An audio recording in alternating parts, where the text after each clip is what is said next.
चिमूर तालुक्यातील तपोवन बुद्धविहार संघारामगिरी येथे दिनांक 30 व 31 जानेवारी 2026 रोजी भव्य धम्म समारंभ पूज्यवदंत शिलानंद महाथेरो वर्धा यांच्या अध्यक्षतेखाली होत असून प्रमुख अतिथी म्हणून पूज्यवदंत प्रियधम्मो थायलंड बच्चू कडू तसेच भिक्खू संघ उपस्थित राहणार आहे।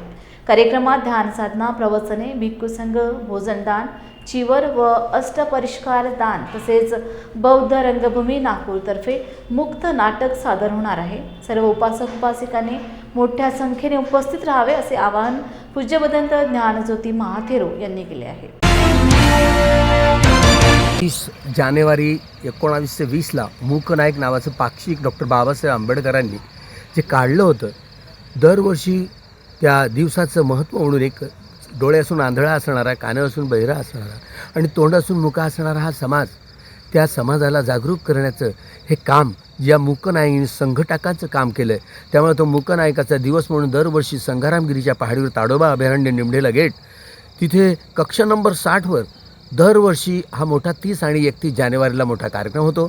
30 आणि 31 जानेवारीच्या या कार्यक्रमामध्ये डॉक्टर बाबासाहेब आंबेडकरांची सामाजिक, राजकीय, सांस्कृतिक आणि संपूर्ण अशी ही आर्थिक चळवळी, त्या चळवळीसंबंधी आणि धार्मिक जो प्रपंच आहे हा सद्धम्म डॉक्टर बाबासाहेब आंबेडकरांनी दिला। साऱ्या जगाला युद्धाची नाही तर बुद्धाची गरज आहे। त्यामुळे हा बुद्धाच्या सद्धम्माचा प्रचार आणि प्रसार करण्याचा आपल्या अनुयायांवरती सगळ्यात मोठी कठीण जबाबदारी दिली।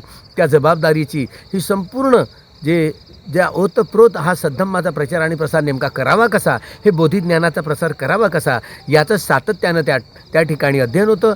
अभिधम्मावर विशेष रूपाने बोलणारे हे कार्यकर्ते असतात, उपासक उपासिका असतात, भिक्खुणी संघ असतो। आपण या कार्यक्रमाला सर्वच जणांनी आपण हजेरी लावावी असं आवाहन करतो। खूप मंगल हो, भवतु सब्ब मंगलं, भवतु सब्ब मंगलं, भवतु सब्ब मंगलं।